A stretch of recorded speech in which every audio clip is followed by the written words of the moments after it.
Hello students. In previous lecture we had discussed different types of plumbing fixtures, also different types of plumbing fittings. In this class also we will continue this. So let us discuss another plumbing fixture, that is flushing piston.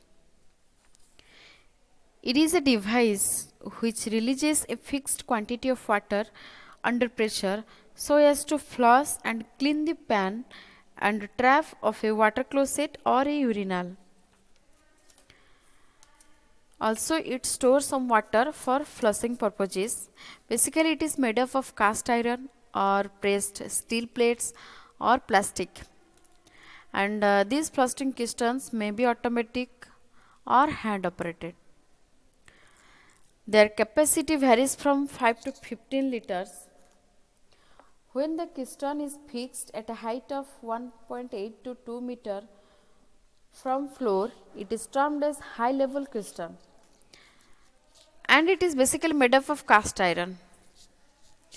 The former type is generally used in private buildings and the later type is adopted for public buildings. And for superior work, the porcelain flushing pistons may be used, and they may be provided at a height of about 600 mm or so from floor level for western type water closet. Such flushing pistons are decent in appearance and are operated by simply turning a handle. And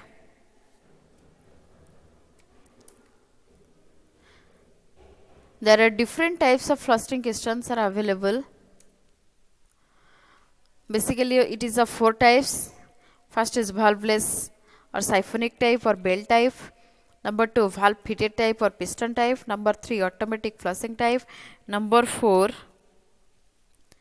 is the flush valve. So let us discuss one by one. So first is valveless siphonic type or bell type. So this type of flushing piston is a well known example of the important siphonic type of piston, and it consists of a cast iron box of 10 to 15 liters capacity,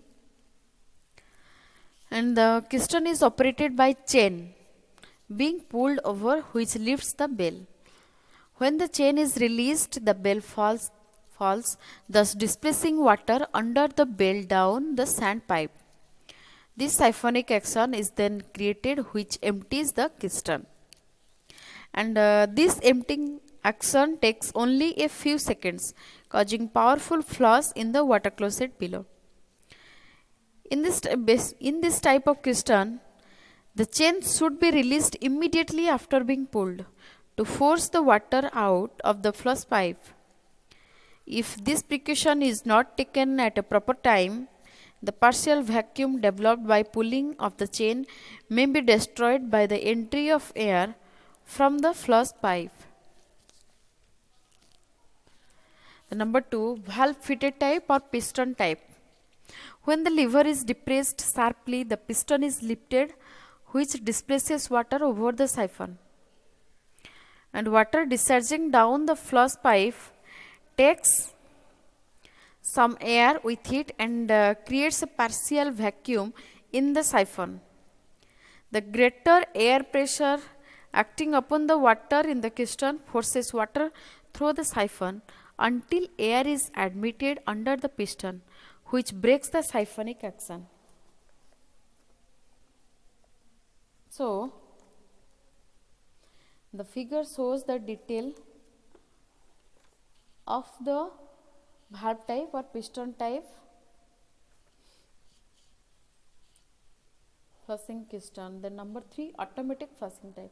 This means, according to name, it automatically flushed off at a regular interval of time, which we set at the time of fitting of this type of flushing. Automatic piston are designed to discharge its contents of water at regular intervals into a urinal. The rate at which the water will flush depends upon the rate at which the water is fed and fed into the piston, and for a single installation this should not exceed the liters per hour. Already I have told about it that this flows water automatically once in 10 to 15 minutes. And to prevent wastage of water from these pistons at times when piston is not used, such as for example at weekends.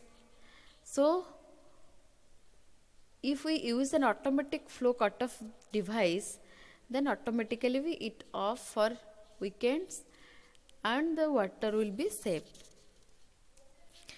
Then number 4 is the floss bar. This is the figure of floss valve.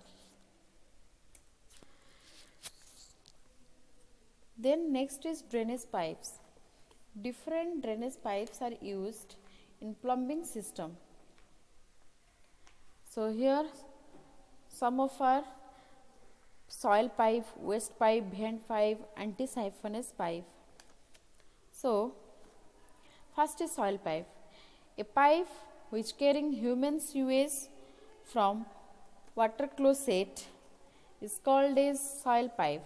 Then waste pipe, a pipe carrying sewage is known as waste pipe. Vent pipe, it is a pipe installed to provide flow of air to or from the drainage pipe or to provide circulation of air in the drainage system to protect the water seal of traps against siphonage and backflow. So basically for ventilation from kitchen, also from toilet, we use vent pipe. Then anti-siphonous pipe, it is the pipe which is installed to preserve water seal in the trap through proper ventilation. This is the most important thing. In next slide we will again discuss more about this anti-siphonous pipe. Then another one is rainwater pipe, a pipe which is carrying only rainwater. This is known as rainwater pipe, and the different pipes have also different diameters which are available in market. As per our requirement we use them, and here some sizes I provide here. These are the basic sizes of the different pipes. Soil pipe 100 mm the diameter, these are the diameter. Waste pipe which we provide horizontally is 30 to 50 mm. Waste pipe which we provide vertically is 75 mm. Rainwater pipe, that is 75 mm. Vent pipe, that is 50 mm. And here is the figure of vent pipe which we provide basically at a rooftop or in the side of a building for the ventilation purposes of different foul smells from toilets, also from gases from the kitchen. And also here it is in the waste pipe, soil pipe, this is the rainwater pipe to discharge the rainwater from the top, and this is the anti-siphonous pipe. Next important thing is trap. So traps basically defined as fittings placed in drainage pipes which prevent the passage of foul air or gases through drains, waste or soil pipes, and thus prevent their entry into the interior of house or buildings. This is possible because traps are equipped with water seals having a minimum depth of 25 mm. So these types of traps, or the generally traps, are U-shaped fixtures that have water seal in it. And already I have told about it that this water in the trap creates a seal that prevents sewer gas from passing from the drain pipes back into the occupied space of the building. Especially all plumbing fixtures like sinks, bathtubs, toilets must be equipped with either an internal or external trap. Again, traps are, we divide basically of two types. First is depending upon shape. Depending upon shape, it is of three types: P trap, Q trap, S trap. So P trap. So first is the P trap, which is exit into the wall behind the sink. We provide it behind the sink basically. The next is the Q trap. This trap is used in toilet underwater closet. These are basically used. And S trap, this trap is usually used with Siphonic pipe and according to their name. So first is the P trap, it is like P shape, and the second one is Q type, it also like the Q shape, and another one is the S. So its shape is S type.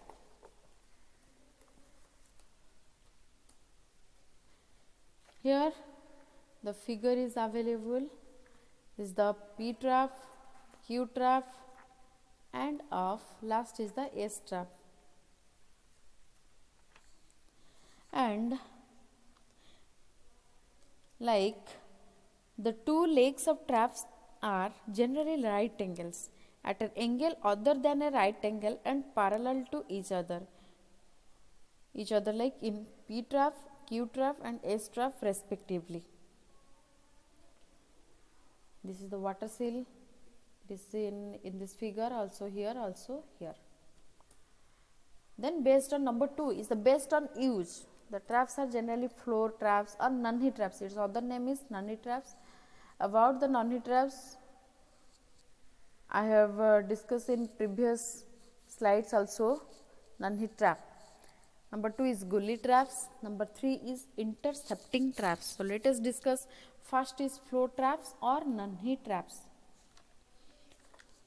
This trap is generally used to admit sewage from the floors of rooms, bathrooms, kitchen, etc. into the sewage pipe.